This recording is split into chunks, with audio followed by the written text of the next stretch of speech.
52 BC. Somewhere in the forests of Gaul, the last great resistance to Roman expansion is collapsing. Vercingetorix, the only man who ever came close to stopping Julius Caesar, has just surrendered his sword at Alesia. 6 years of systematic conquest, over 1 million Gauls killed, another 1 million enslaved. Caesar hasn't just won a campaign. He's rewritten the boundaries of the known world through sheer, methodical, terrifying military genius. But let's change one thing. Waiting in those same forests, confused, heavily armed, and absolutely nobody's idea of a welcome surprise, is a 180 soldiers from 2026 dropped into 52 BC, with everything they carried on deployment. Rifles, body armor, machine guns, mortars, night vision, and enough ammunition to make the concept of a Roman shield feel like a genuine personal problem. So what actually happens when the most disciplined fighting force in the ancient world meets the most versatile infantry the modern world has ever produced? Let's see what just materialized in ancient Gaul. A reinforced Marine rifle company is not just a group of well-trained soldiers. It's a precision killing system disguised as 180 human beings. Every Marine carries an M27 infantry automatic rifle, accurate to 550 meters. Squad automatic weapons push that rate of fire higher. Every fire team has AT-4 anti-armor rockets, which were designed to destroy tanks, but will do extraordinary things to a testado formation. Designated marksmen carry M38 rifles with optics that can engage targets at 800 meters with cold, unhurried precision. And sitting in the back of the formation, waiting patiently for someone to ruin their day, 2 M224 mortars. Lightweight, portable, and capable of dropping 60mm explosive rounds on targets nearly 3,500 meters away. And no ancient mind has a framework to process. Night vision equipment. When the sun goes down in 52 BC, every Roman soldier on the battlefield becomes functionally blind. Every Marine becomes a predator. Body armor stops arrows, stops sling stones, stops the short-range javelins the Romans call pila. It does not stop everything. We'll get to that. But against the primary ranged weapons of the ancient world, a Marine in full kit is wearing protection that might as well be supernatural. But the real weapon isn't the equipment, it's the training. Every Marine completes the most demanding basic combat training of any military, Followed by specialized infantry training, weapons qualification, and small unit tactics drills. Designed to handle everything from urban combat to open terrain. They are trained to fight outnumbered.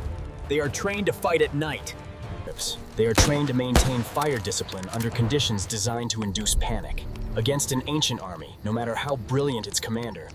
And yet, Julius Caesar's legions are not going to make this easy. The Roman legionary of 52 BC is not a conscript. He's a professional soldier, trained from recruitment to fight indefinitely under his general's command. In close order drill, weapons handling, fortification construction, and the kind of unit cohesion that only comes from years of shared suffering.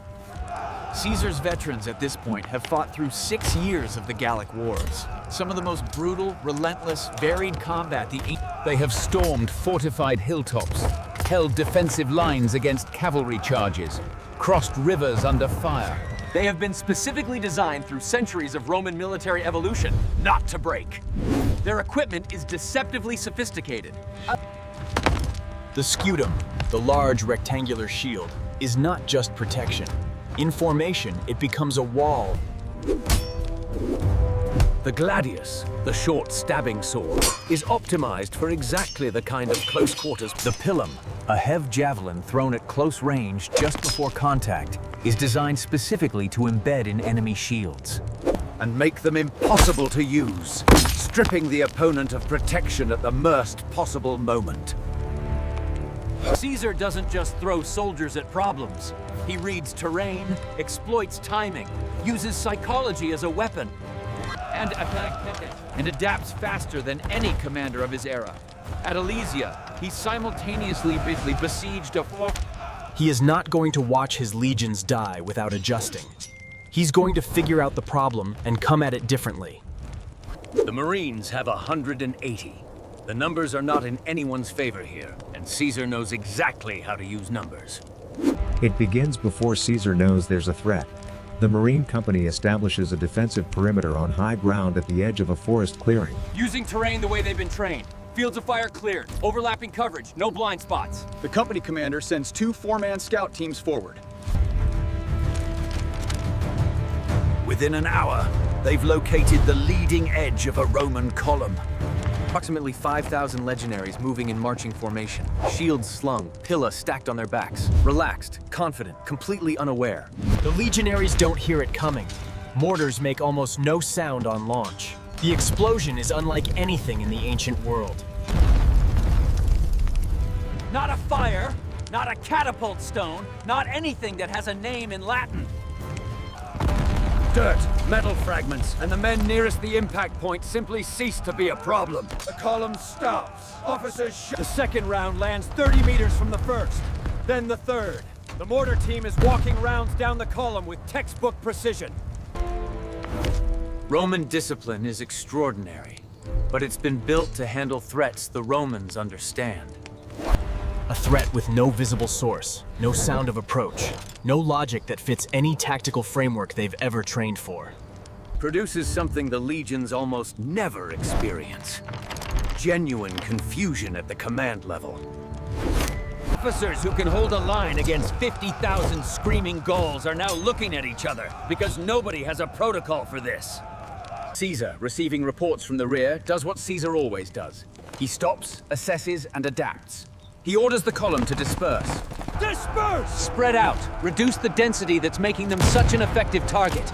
It's exactly the right call, and it works.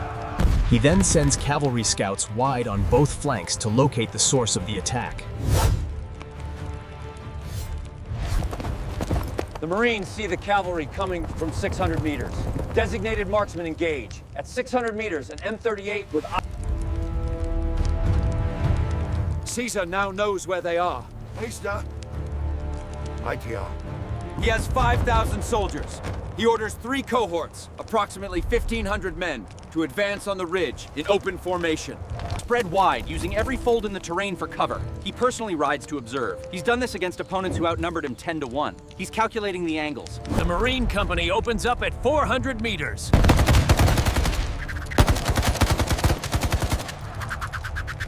M27s, machine guns, AT-4s against the densest clusters. The noise alone, nothing in 52 BC sounds like is a weapon in itself. Roman soldiers who have charged into battle, screaming since they were teenagers, men fall faster than any ancient battle has ever produced casualties. The advance falters. But Caesar is watching, and Caesar notices something critical. The firing is intense, but it's coming from a fixed position, and it isn't moving. He orders the remaining cohorts to flank wide, a full kilometer to the north and south simultaneously, and advance under cover of the tree line. He's going to surround the ridge and close a distance until those thunder weapons can't be brought to bear. Because Caesar understands, even without knowing what he's fighting, that every weapon has a minimum range. Every defensive line has flanks. And 180 men, no matter how lethal, cannot cover 360 degrees simultaneously. The Marine commander sees what's happening on the flanks. He calls a tactical withdrawal deeper into the forest. Terrain where Roman formation discipline becomes a liability and small unit movement becomes an advantage. In the trees, at 50 meters, the Marines are devastating. Night falls, and the advantage swings even further. Roman soldiers stumble in complete darkness. While Marines move freely through their night vision optics, engaging with calm, deliberate precision. The Marines have taken 3 wounded, 1 serious. But here is the limits. Caesar has 40,000 soldiers. He has lost 900. He still has 39,100, and he has not yet committed them. He has now spent a full night studying how his enemy fights. Their fixed positions, their reliance on distance, their avoidance of close contact. And he's building a response. He orders the construction of field fortifications to progressively compress the Marines' available terrain. He sends forage. He is, in short, doing to 180 Marines exactly what he did to Vercingetorix. And 80,000 Gauls at Alesia, systematically eliminating their options until surrender or destruction becomes the only remaining choice. The Marines have no resupply.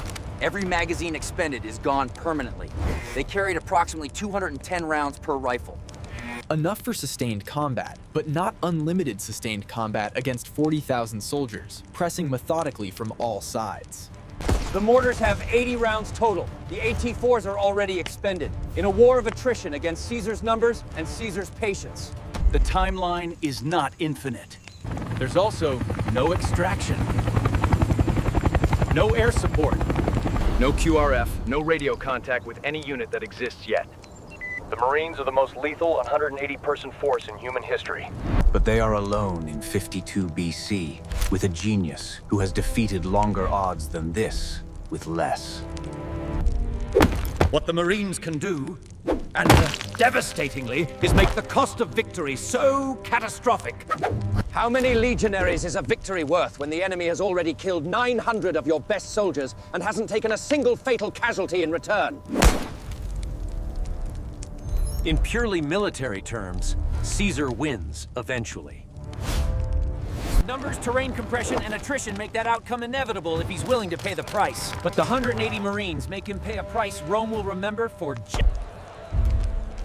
Soldiers who survived would describe it around campfires for the rest of their lives. An enemy that fought in the dark, killed from distances no weapon should reach, and wore armor that Roman steel couldn't penetrate. Caesar, ever the writer, would probably find a way to record it. He documented everything. The question is, what word he would have used for what he encountered? There isn't one. Not in Latin, not in any language of 52 BC. That's how you know the Marines showed up.